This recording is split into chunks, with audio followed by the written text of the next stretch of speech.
Hoje, dia 3 de outubro, foi um dia importantíssimo para o conjunto de funcionalismo público federal. Foi o Dia Nacional de Luta de Mobilização. Nós estamos em plena campanha salarial para a questão das nossas demandas para 2024. Mesmo que pese as mesas de negociações terem sido instaladas, tanto a mesa nacional permanente como as mesas temporárias específicas, ainda não estamos vendo os frutos dos produtos que foram apresentados para o governo. Portanto, hoje foi um dia importantíssimo e aqui em Brasília, a CUT, a Condicef e as demais entidades sindicais fizeram um grande ato em frente ao Ministério da Gestão, o que rendeu uma reunião com o secretário de Relações do Trabalho, José Lopes Feijó, onde nós fomos lá cobrar celeridade e agilidade no nosso processo, das nossas demandas. Os demais itens das tratativas eu deixo aqui para o Pedro Armendol fazer uma fala aqui com todas e todos vocês. Ok, gente, boa tarde. Bem, nós tivemos hoje pela manhã lá no Ministério da Gestão, inclusive tentando uma audiência com a ministra Esther. Infelizmente, nos informaram que ela não estava presente no Ministério e nos encaminharam, como o Célio já falou, para o secretário de Relações do Trabalho, José Lopes Feijó, que é o responsável pelo processo de negociação do Ministério da Gestão. O Feijó, nós apresentamos inicialmente, reapresentamos as nossas demandas, a nossa ansiedade natural, que também é a ansiedade da categoria, principalmente em relação à pauta econômica, de que até agora, na lei de orçamento anual, não existe recurso suficiente para se ter uma margem significativa de reposição das perdas. A pauta no que diz respeito à questão das carreiras transversais, que o governo vem anunciando sempre, os concursos aí também agora na forma de Enem, e a própria discussão de diretrizes gerais de carreira, que inclusive na penúltima reunião que nós tivemos com o governo, ele disse que iria nos apresentar.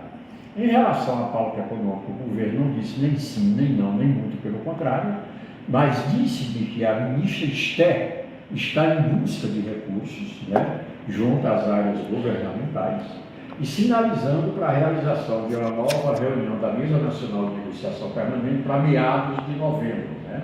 Disse também que está tratando da questão dos benefícios, não entrou em detalhe, mas disse que é uma tratativa que o Ministério também está priorizando, principalmente na perspectiva da nossa demanda, que é a isonomia com os demais poderes, auxílios como auxílio alimentação, saúde suplementar e outros, sinalizou também na perspectiva das mesas setoriais, de que inclusive existe uma demanda muito grande que a estrutura operacional do MGI não está dando conta, mas que dentro do possível eles estão trabalhando, aí hoje com aproximadamente 15 a 20 mesas, e que vai chamar os outros setores também que já têm agendado. Enfim, o governo nos sinalizou de que não existe uma posição definitiva, de que não existe alguma possibilidade, não fechou a porta em termos de possibilidades, principalmente na questão econômica para 2024.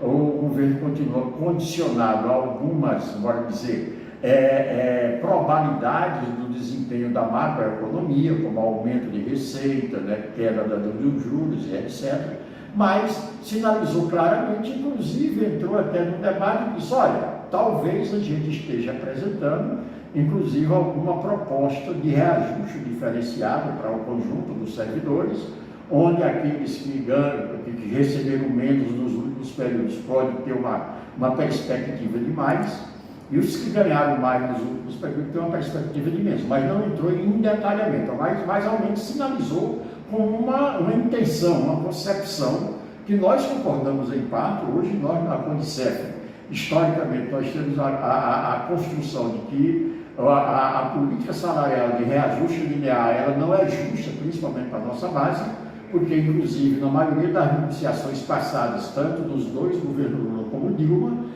foram a base da Condicef, da FENASP, vamos dizer assim, os pobres foram os que tiveram menores aumentos, e reposições nesse período. Então, nesse momento, a gente, do ponto de vista da ideia, a gente concorda de que não se trabalhar com nenhum tipo de reposição linear. Agora, queremos saber do detalhamento, quando, como e para quando, nós colocamos claramente de que a nossa perspectiva é para 2024, não é para 2025, né? E insistimos nessa mesma construção e ele sinalizou, né? Ao menos eu saí de lá com a compreensão de que por meados de novembro, inclusive ele disse, eu não quero chegar aqui apresentando a mesma posição da última reunião, ou seja, não apresentar nada, eu quero apresentar alguma coisa. Não detalhou o que é, mas disse que não quer repetir o que aconteceu na última reunião da mesa nacional, que quer apresentar alguma coisa.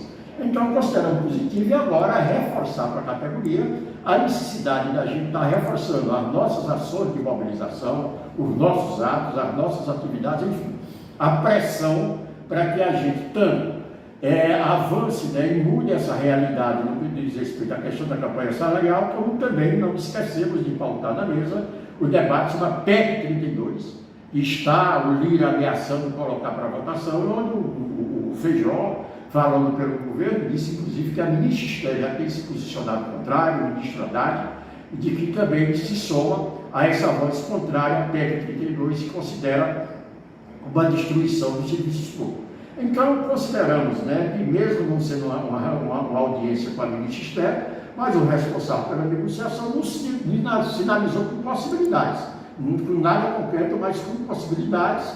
Eu diria que a porta não está fechada, vai depender, claro, da nossa potencialidade de mobilização para pressionar o governo e arrancar o que nos é justo, né, que é a reposição das nossas perdas salariais. Excelente.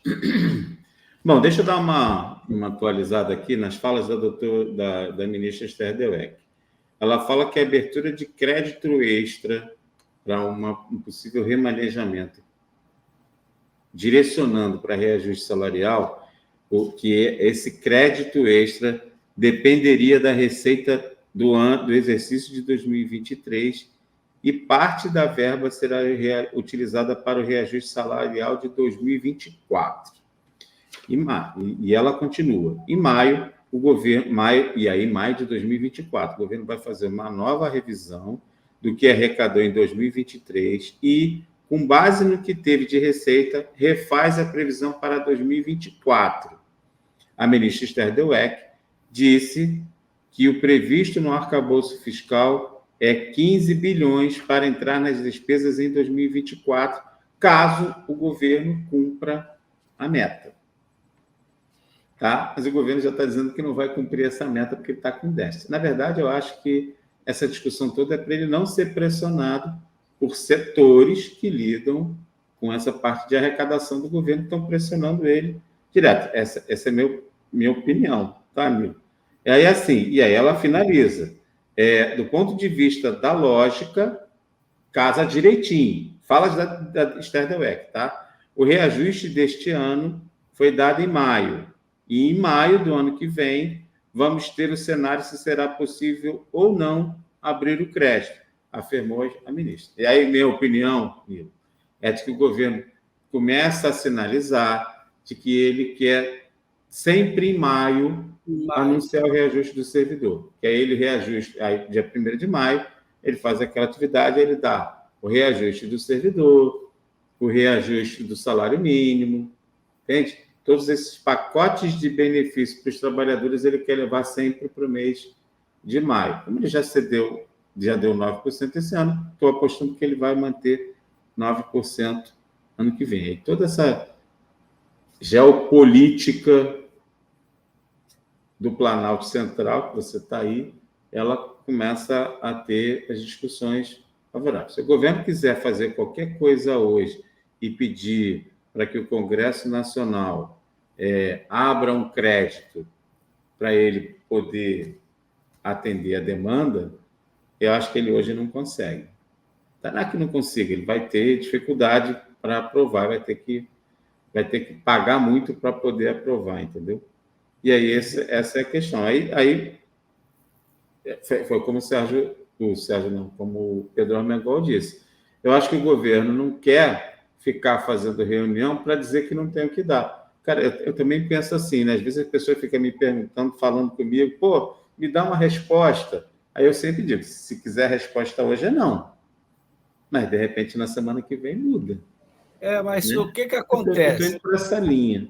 Tá, o que acontece? A demanda do serviço público, ela não é somente o reajuste, né? As demandas são muitas. Você tem. E só que o Ministério tá com uma lentidão que não trata nada. Aí basta a fazer pressão, cobrar todas as demandas e nada acontece. Entendeu? Eu estava conversando sobre isso hoje com a Vanessa, né? A Vanessa até fez o release para mim aqui, aí ela perguntou o que eu achava. E aí eu falei, eu vou ser muito sincero, eu acho que esse governo não quer tratar nada. E aí, assim, o argumento de que ele tem muita demanda no Ministério da Gestão e Inovação, que ele não tem pessoal, isso para mim é uma desculpa assim, meio falácia, né? Assim, vou dar um exemplo aqui, tá? A doutora Thalita e o doutor Rian aqui, se a gente tivesse uma demanda, por exemplo, se a gente tivesse que entrar com as ações, vamos voltar para o PASEP e dar o exemplo aqui, como eu falei aqui inicialmente. Se a gente tivesse que entrar com ação individual e a situação fosse só ação individual, vamos falar doutora Thalita e doutor Rian. E aí, assim, a gente teria uma demanda extraordinária de ter advogados só para fazer audiência. Não é isso, doutora Thalita e doutor Rian? Não sei se é nosso interesse, a gente tem certeza que a gente vai ganhar.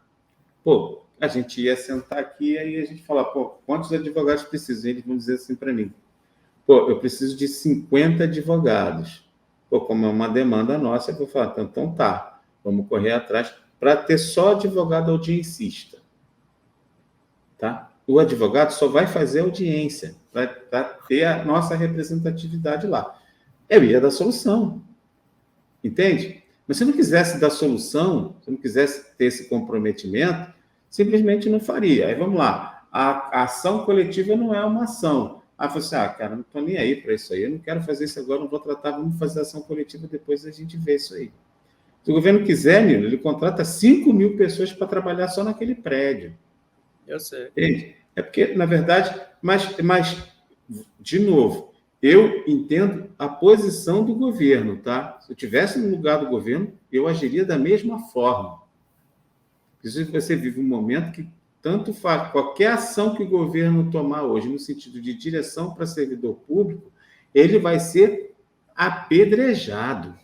Muita coisa.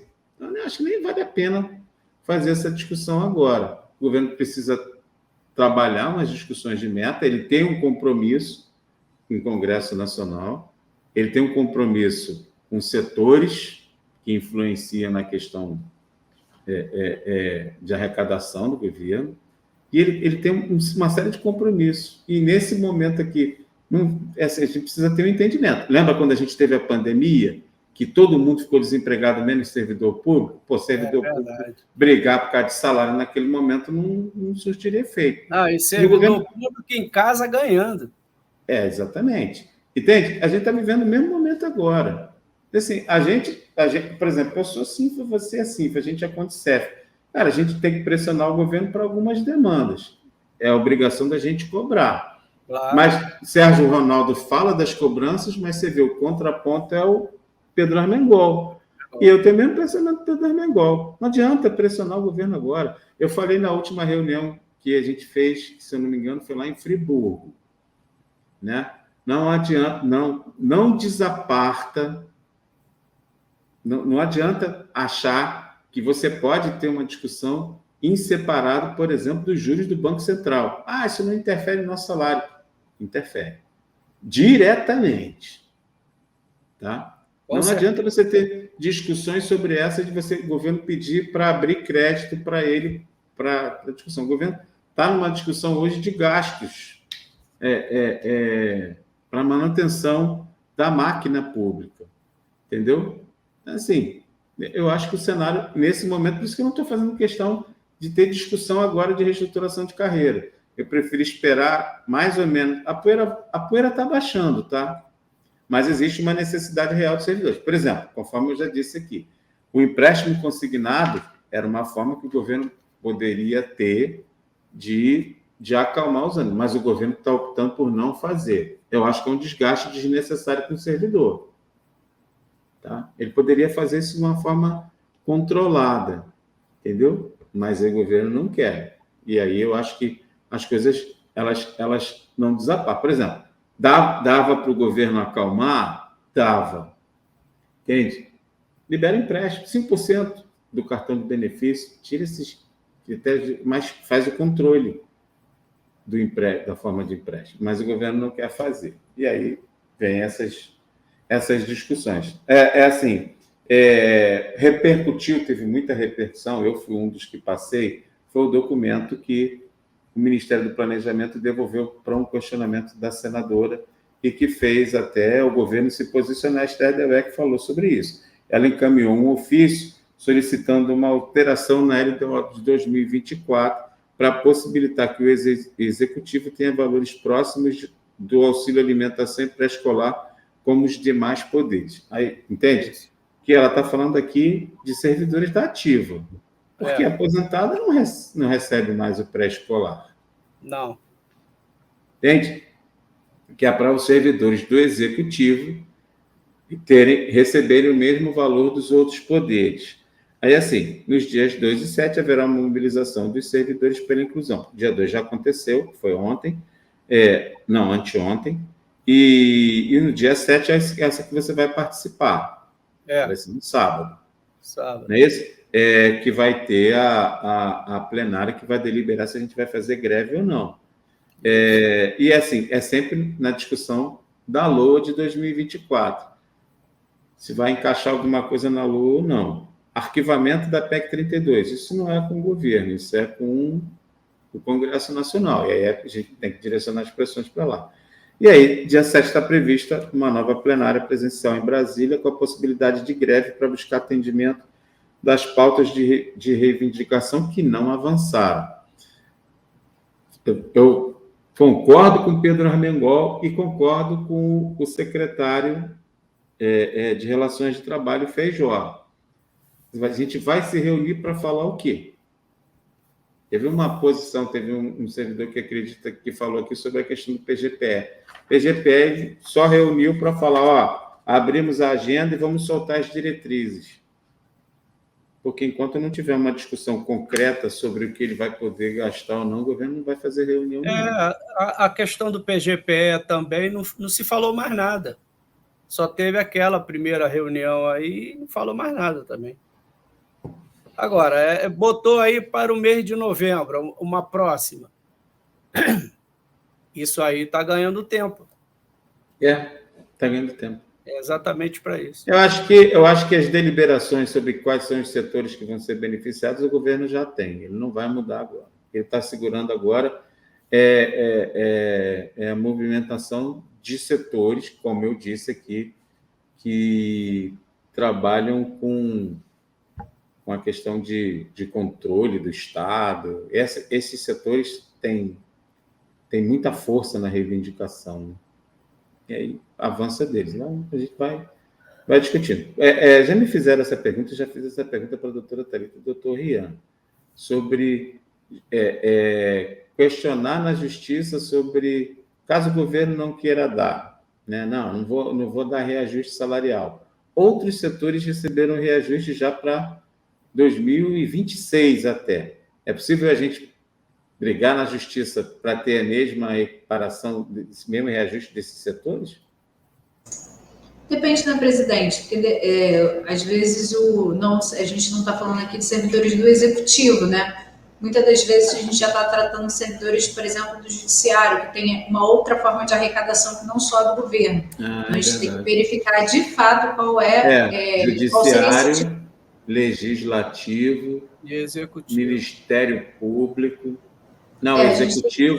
O executivo foi os 9%. Se fosse do executivo, outras categorias do executivo com reajuste, aí seria sim o caso da gente tentar essa equiparação, né? Eles tiveram reajuste no início de 2024, 6,5%. Vai ter, não, em 23 tiveram 6,5%, 24, 6,5%, 25, 6,5%. Ele já teve, É isso que eu estou falando. Se os outros poderes puderam ter, a gente não pode ter também? Então, foi isso que eu falei. A gente tem que verificar, presidente, de onde vai sair esse dinheiro, porque muito desses, por exemplo, do judiciário, né, que a gente verifica mais, ele tem esse outro fundo de reserva, né, que possa atribuir para da onde vai sair o dinheiro. Então, a gente tem que verificar caso a caso se daria para a gente tentar um pedido de equiparação, enfim.